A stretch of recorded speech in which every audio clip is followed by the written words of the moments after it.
Hello friends and Inform Scotland followers. This is the video accompaniment to yesterday's blog, which went up on the informscotland.uk website, dated the 17th of September. Now, yesterday was a really important day yesterday's date was a really important date in my mind because it marks a year to the day since I started my daily stats blog on Us For Them Scotland Facebook page. I took over from somebody else who was doing it, and his posts were very popular, but he was going away or something, and I took over from him, and I really never had a clue where it would lead me. It's led me here, and I've been on quite a journey in the last year. The reason that I got into what I was doing was because I knew enough about screening and screening statistics to understand that the screening programme was totally wrong. The COVID testing strategy that we were using was wrong from beginning to end. Every single aspect of it was incorrect, bad strategy, bad policy, bad practice. And really, that position of mine has never changed. It's only got more strong. My feelings about this have only got more strong because testing is having a massive, massive impact on our lives. Imagine if everybody stopped getting tested tomorrow. The mitigation strategies would all fall away because the only reason that we really have much evidence that we have a problem is because of testing. And I'm going to speak about that on the blog.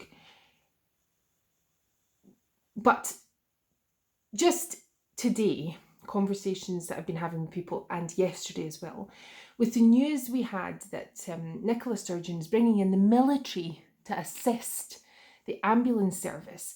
When I heard this, I thought that, the military were going to be taking people to hospital. But it's not that, not according to the news that I've heard in statements from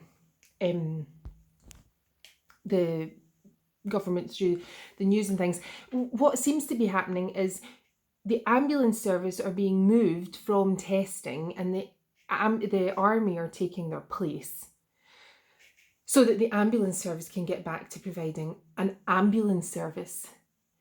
This is just like blowing my mind crazy. I can't understand what on earth has been happening. We have been hearing lots of stories about people waiting over a day for an ambulance, waiting hours and hours and hours. And I just don't like to think that that was because the ambulance service were being put into testing sites. So we've been prioritising testing asymptomatic people, symptomatic people who are not really that sick. Why? Why have we been prioritising that over anything else? This is what I've been saying in these videos in the past. We are using an enormous number of resources. This is our health service, and we're using it for testing for a low consequence viral disease. The testing is not stopping infections because infections have been going through the roof. It's not stopping hospitalisations. All it's doing is causing more and more chaos in our society. Please stop getting tested. It doesn't matter. If you're sick, stay at home, do what you've always done. Don't add to this mayhem, please. Now, just to illustrate the absolute craziness of the situation that we now find ourselves in Scotland, I'm just going to show you a post that I put up on my Facebook. Trying to use it on my iPad. I'm not used to doing that. Look at this. This is from NHS Highland today. They are offering prizes to anyone who shows up for a test in Oban in a testing centre for asymptomatic people. They're offering prizes for people who show up for tests. This is the Twilight Zone. Can I ask, have we lost our collective minds? This is the NHS offering prizes. So you can win, what is it? A Live Argyle family membership, or a Live Argyle single membership, or a Kindle. This is how desperate they are to get you in to test. Why? What's it doing for us? Nothing. A year ago yesterday, I started on this journey. I could never have imagined how crazy things would get in Scotland. This really takes the biscuit. Anyway, thank you for listening to me. Please spread my message if you like. I'm very happy for anyone to do this. So here is the stats update. I'm going to try, I know I've already spoken to you for nearly 6 minutes. You'll be bored rigid with me. I just want to show you what's happening with the stats. So here we are, finally coming, well, it didn't take very long, finally coming out of our 5th wave, looks like. Now, yesterday, you'll be able to find this on the informscotland.uk website under the graphs section. Yesterday, the day before yesterday, we had no stats reported at all for testing from the Scottish Government. I've never seen that in my year of reporting these stats to you. But so the number of tests reported has been messed up by that. I had to work out what the number was on the 16th by doing a calculation based on the stats, but I'm not actually sure I believe it. So over the next couple of days, this blue line will sort itself out and the red line will settle down as well. But what it looks like we have here is that we're coming out of our epidemic, our 5th epidemic, faster than we went in. That's mathematically and physically impossible, but that's what the stats show. You see here that I think these two waves, the first wave and the second wave, were genuine epidemics. They're Gompertz curves. These two waves you'll be able to see also look quite similar to one another, but completely different to these two. And they're not Gompertz curves, so I don't know what they are, I don't know what caused them, but it's not as simple as a sort of normal epidemic, not really anything that we've ever seen before as far as I'm aware with any respiratory virus.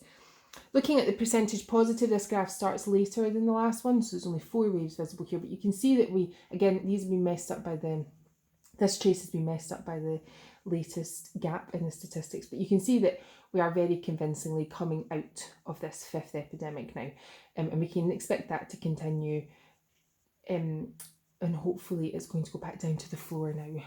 Surely after 5 waves of an epidemic, with this much of the population vaccinated, we should be expecting to come out of this now.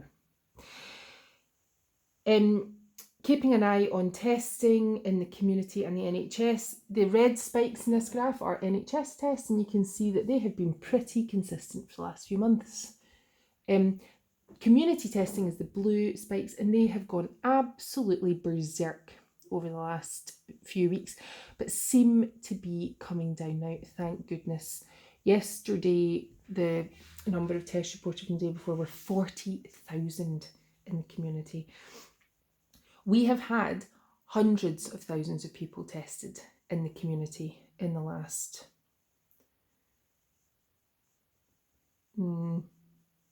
since the beginning of August. Hundreds and hundreds of thousands of people. I'm keeping an eye on how the number of tests is affecting the positives reported. So we've talked about this graph before. You can see that the number of tests is starting, that's the turquoise line, it's starting to come down now. And the red line, which is the number of positives, is also coming down with it. We have never seen this before. In all the previous waves, the peak has been somewhat independent of the number of tests done, because you can see that turquoise line was zigzagging, but staying quite consistent. There was a little bit of a peak in number of tests there, which coincided with the number of positives. But what these two last waves show is that the number of positive tests has been largely consistent with or it's been affected by the number of tests conducted. I've talked about this before, it's a bit of a chicken and egg situation. If you have a true epidemic, then people will seek out tests, so you'll do more tests, then you get more positives back. But also, the more testing that you do, the more false positives or clinically irrelevant positives you're going to get. Now, we know that they are somewhat clinically irrelevant. I'm skipping on to graph 7 here. This graph, it shows the last 3 waves of coronavirus. So this is since the start of the year. The black line is the number of positives, and you can see that in the vaccine wave, I call this one, this was after the vaccine had been rolled out, the number of positives pulled up the number of ITU occupants and number of hospital occupants. So ITU's red, hospitals blue, and the deaths are yellow. Now what you see here, there's 2 different axes here, which is why it might look a bit strange to you, but the important thing about this is how each of these traces is related to one another. You can see there is a causative relationship going on there. Here, however, it's gone to pot. So we're doing massive amounts of testing, absolutely colossal amounts of testing compared to this wave. The black trace is much bigger. And look at that. It's completely almost lost any relationship with IT occupancy and hospital occupancy and death. So this is telling you that a lot of these positives we're finding are completely clinically irrelevant. The vaccine champions argue that this means that we're seeing much less serious disease. Great. The trouble is, this is the summertime, so you would expect to see less serious disease. And this is a big concern of mine anyway, and many others, that this red trace shows hospital occupancy in 2021 and the blue trace is hospital occupancy in 2020. Now, this funny step is because we were in 2020 trace is because the government was miscounting the number of COVID patients in hospital then, and they adjusted it. So on the 17th of September last year, we had 53 people in hospital with COVID across the country. We now have 1,037 on the 17th of September. A lot of these cases seem to be generated in hospital, but there's something going on here. It seems to have peaked now and it's starting to fall back down, hospital occupancy. That's great news, and hopefully that's an end to it. You would think, wouldn't you? Comparing deaths, 2020 to 2021, again, blue is 2020, red is 2021. Look at that, we have a massive surge in deaths recently. This is very, very concerning. You would not expect to see that in the summertime with a coronavirus, because people are much less susceptible to coronaviruses in the summertime, but not this summer. And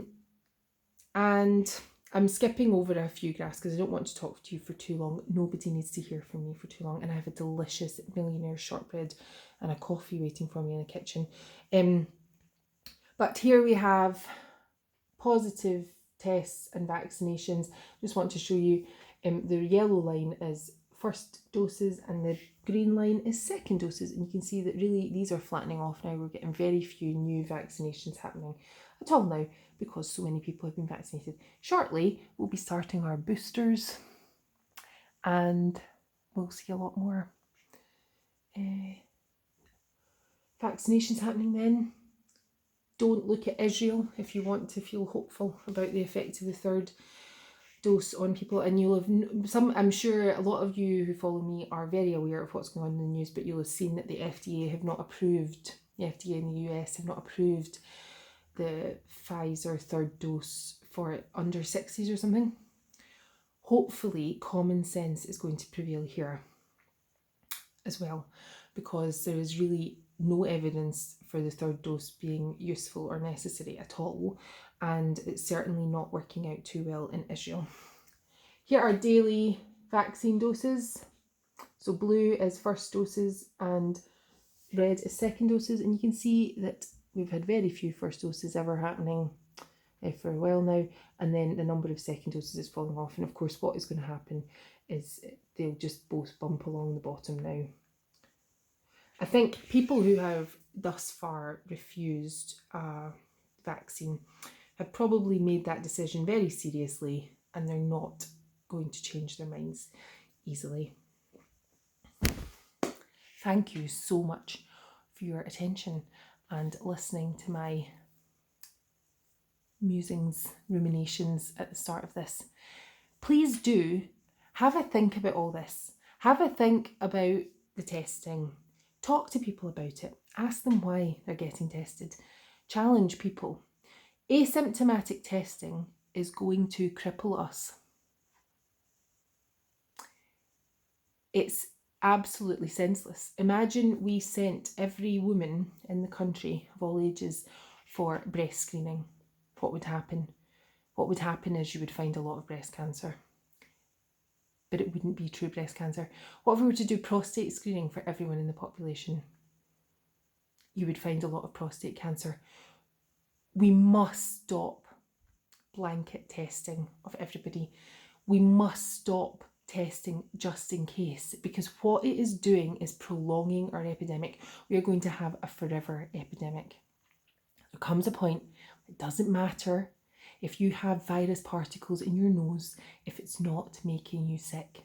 And if it's not making you sick with COVID, with SARS-CoV-2, you are not spreading it to anyone. You are no risk. The government knows that, I'm sure, because they've been told many times. And I keep hearing as well about vaccinated people testing positive and being told they don't have to isolate. Why? Why? Why would they not have to isolate, but unvaccinated people do? None of this makes sense. Please have a think about it if you're not already convinced. And if you are convinced, talk to people about it. Ask them what they're doing. Ask them what their thinking is. Because it's not the right thing to do to reach for a test every time you have a COVID symptom.